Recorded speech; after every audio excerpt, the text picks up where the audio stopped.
You know, the funny thing is I'm always behind the camera. So now this is the first time that I'm in front of the camera, and it's weird.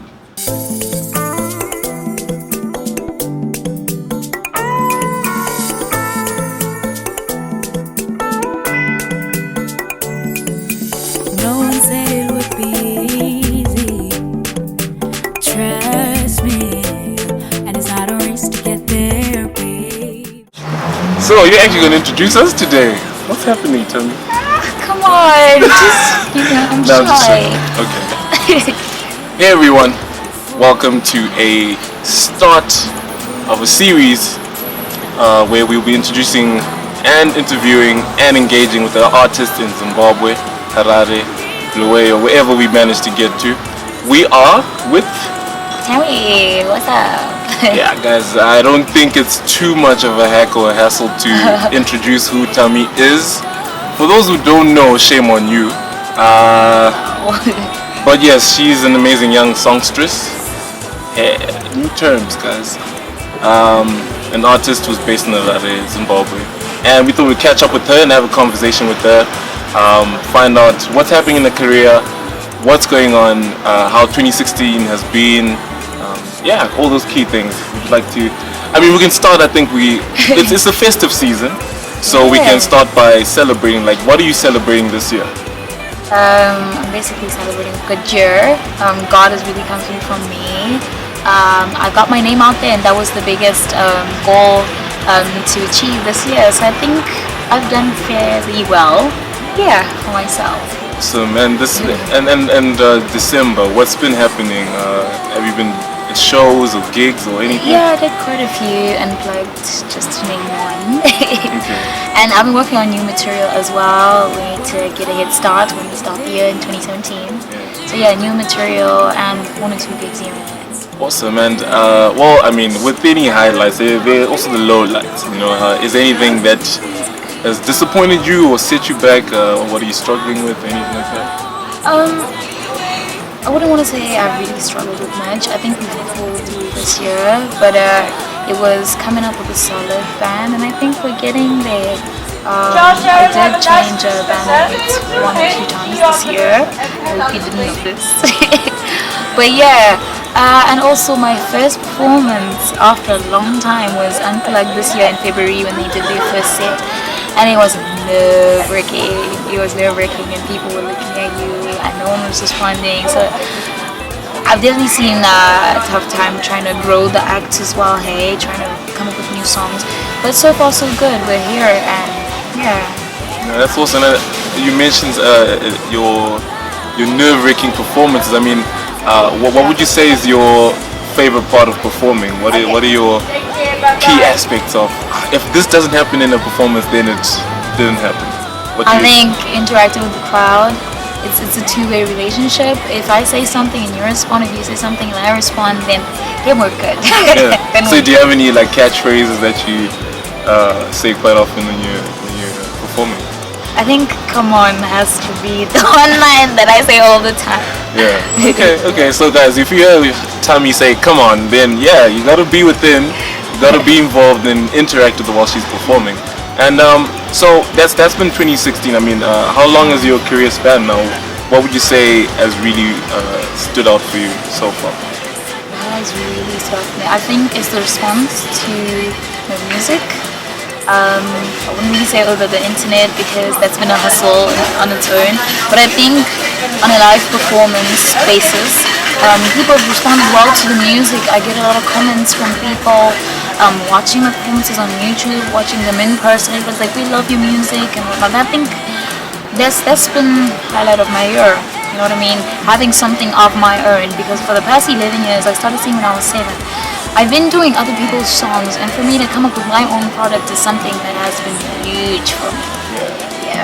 Oh, so and how often do you write songs? And I mean, what do you love writing about? I think that's, as you said, been quite a recent thing that you've taken on. Yeah. What do I love writing about? I love writing about my experiences. I love writing about what other people go through as well. Yeah, just generally, if I feel sad, I write about how sad I am. If I feel happy, I write about something exciting. So yeah, I don't write songs every day, but it's quite often that I do that. Awesome. So 2016 is about to end. Sniff, sniff, sop, sop. I think I'd say I've had quite an amazing year. And what are you leaving behind? You know, there's the hashtag. There are all the hashtags. What to leave in 2016. I think this roller coaster is still going, because if you check my Facebook or my Insta, it's always hashtag let's keep the roller coaster going. So I think we're taking it into 2017, but gradually I think it's gonna fade away as we get into new material as well. What am I leaving behind? You know what? Nothing. I just started, hey. So I believe in growing with what you have. So I'm taking it all. Okay, so yeah, guys, there's a lot to look forward to in 2017. Then she is not leaving anything behind in 2016. So that hashtag is actually not like. It's not gonna die. It's not gonna. Okay, so we are at 2017 now. Let's just say it's 1 January. We're looking at 365 days later. What's happening? You just finished high school. Yay! Congratulations to that. Shout out. Yeah. What's happening? Any tours or? I mean, I'm sure there's something in that along those lines. Okay, so recently we got into partnership with quite a few individuals, and we are looking at a tour into 6 countries in the next 3 months. 6 African countries. Did you guys hear that? Like 6. I won't give too much detail about that, but definitely in the next 3 months it's happening. And you're talking about people like John Paul as well. You're talking about Nikki as well. And you're talking about Tamy being the only female there. Yeah. Girl power, guys. Girl power all the way. Yes. And then 2017 we're definitely looking at collaborating with a lot of people. And this past 2 weeks I've been working on something with 2 gentlemen who have taken this industry by storm.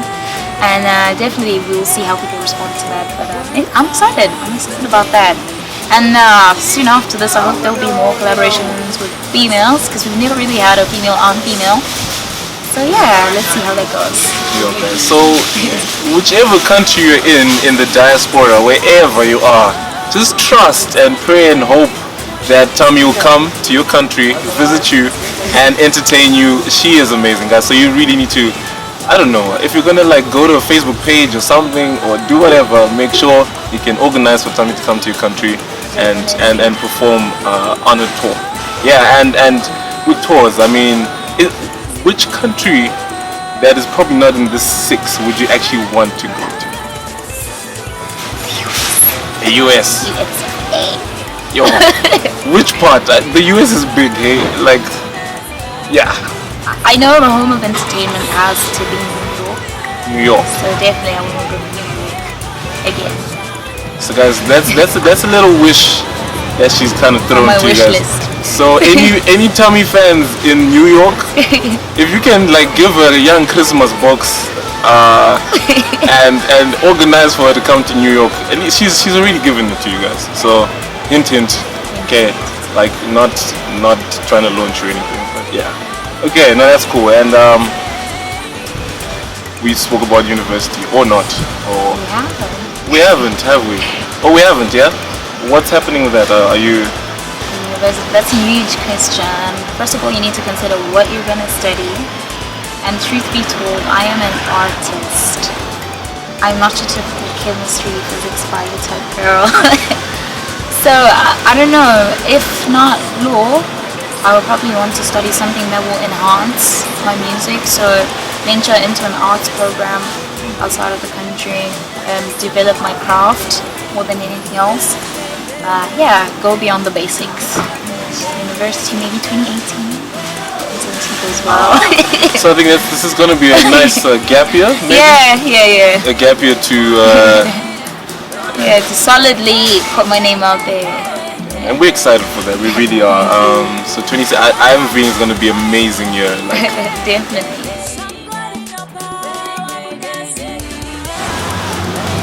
I believe that we are the new generation of music, arts, media, and all things culture in Zimbabwe. And shout out to you for doing what you're doing. You're really moving mountains and doing amazing things. Thank you. And just tell us your insights on what the music industry is like in Zimbabwe, where you fit in. Okay, from the time when I was 5 and the time when I'm 18, which is now, the industry has really grown immensely, and it has diversified in so many ways. Back then you had your Sangura topping the charts all the time, but now you have your dancehall, you have your Afro pop, Afro beats doing your thing, and I think there's been a huge improvement, huge growth. You have your job praisers breaking out of this market, getting into the international market, and I see a lot of us doing that after him, and a lot of us breaking new ground as well in terms of videos. You have your amazing producers like Blacks, who's doing so much out there, and yeah, I think there's so much hope and potential for our industry, especially for our generation. Yeah, and would you say with our generation, who do you, is there anyone you look up to or aspire to, you know, collaborate or be like, or who drives you? Locally? Yeah, locally. Hey. There's a lot of people. I'll start with Joe Clayton. Yeah. I think it's pretty evident what he's done for everybody. He's broken grounds for everybody, from his videos, international material, and not only that, but taking our culture and putting it out there, you know what I mean, is different from someone who's trying to be an American and they break ground in American soil. That's that, you know what I mean? That has nothing that represents us Zimbabweans. So shout out to Japres for bringing the Shauna in there and, you know, carrying it all the way, South Africa, touring all over the world. And you have your Mara Browns as well here. I mean, who needs Beyonce when you have a Mara Brown rocking that stage like there's no tomorrow? You have your Nati O's as well. Hey, you have I don't know if you've heard about Nati, but it's amazing. And you have your producers as well. Hey, breaking new grounds. It's not only the artist, but it's the producer who makes an artist. You have your Spread Fingers, a guy named Spread Fingers. He's absolutely amazing. Shout out to him. So yeah, it's quite promising. I look up to so many people, and I've mentioned a few. Awesome, and that's amazing. And so, what would you encourage all your peers, those who are in the market, in the industry? What would you encourage them to do from what you've learned as well? The hardest thing to do in this industry is stay true to who you are. If you're not careful, you get sucked in by the wind, and I pray to God that won't happen to me. Just staying grounded, remembering who you are, where you've come from, because where you've come from makes you who you are in the future. So definitely, and strive to be different, you know what I mean? Strive to think outside the box always, and give your best, nothing more, nothing less. Awesome. Thank you very much for that. So you guys have heard it. We are going to make noise in this space, and we're really just moving from strength to strength as the youth. And yeah, guys, look out for us. I'm just saying. The most controversial thing I think I've had to deal with as a musician is my dressing. Okay. My dressing. Yeah. Okay. So in what way? Wait, what are your thoughts on that? Truth be told, is I am an artist, and I should be comfortable in my space. Do you know what I mean? A lawyer should be comfortable wearing suits and ties because that is the attire. An artist is supposed to be outrageous, outside the box. It's not your everyday dress or skirt with jeans or whatever. I'm supposed to think of from skimpy pieces to large drowning pieces. You get what I mean? And so when people say you dress skimpily, like, for me, I don't understand that. I'm an artist. I'm supposed to think outside the box. You're supposed to tell that I'm different, you know what I mean? Of course, people have played the culture card all the time. What do you think our culture, how people are going to take it, you know what I mean? But if you look at where we are going, the grounds that we have broken as artists, if we're going international, you know what I mean? As much as we want to keep our culture, we also have to, you know what I mean, break new grounds in that area. You can't expect me to sing a rock song, whatever, pop song in a dress, and you're like, hey, check me, I'm from Zimbabwe. Do you know what I mean? So would you say it's, I think the best way dressing to put is that, expression. Yes, exactly. That's what I was gonna say. That as an artist, you are at liberty to define your art. You know, and it's like now trying to tell a writer how to write their story. True. I don't think it works. And you gave a great analogy that doing a rock song Wakafika Zambia Doesn't work. it does not work, you know. So that's definitely true, and thank you for sharing your insights on that. I get it, I really do. There's no way that you can tell an artist how to do their art. It doesn't work. It's art. It's art. And I think in closing, I'd really like to find out something that's I think it's interesting. It's of interest. It's a very simple question, but I think you can break it down as much as you want to. Are you about the numbers or the experience? If you need me to elaborate that question, please go ahead and ask. Okay. Experience in terms of? So I mean, like, you don't really mind where you are or how it's happening, but you're enjoying the experience, or Definitely. Or you do worry about the numbers that there's only a crowd of 4 people. Okay, to be honest, every artist does worry about the numbers eventually. It's about drawing the masses towards your art. But I'll be very honest with you, on a personal level, nothing beats the experience. Nothing beats that feeling when you're on stage and people are enjoying what you do, be it 2 people, 3 people. Do you know what I mean? Because it's the experience that then brings in the numbers more than anything else, because you can have the numbers and not put on a good show. Do you know what I mean? But it's those 2 or 3 people that'll go out there and be like, hey, you know what, I went to Tammy's show and it was amazing.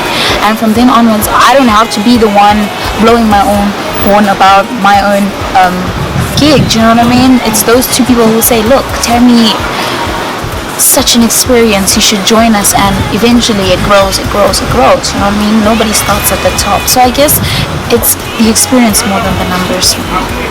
Awesome. Thank you very much for that, Tamy. Really appreciate your time. Thank you for having me. And I trust that you guys enjoyed that, and you get to know a few more things about Tamy. Where can we get your stuff? Yeah, I mean, social media is big, so you can't miss your presence on social media. Definitely. Okay, so go like my Facebook page, Tamy. It's 1M. It's Tamy. Get it right, guys. Tamy. Tamy. And Instagram, it's Tamy Music ZW, and it's 1M again, and it's one word, so it's Tamy Music ZW. Instagram and Twitter as well. Go check me out. And YouTube, you can check out a couple of my videos as well with the band, without the band, everything. Shout out to you. Lots of love. Awesome. And your publishing platforms for music, what's happening with that? 2017, I'll let you know. Just check out my pages. Awesome. Thank you guys so much. Totally won against an Hikak. If you want, you can come. I just had to put it out there. Thank you guys. Shout out.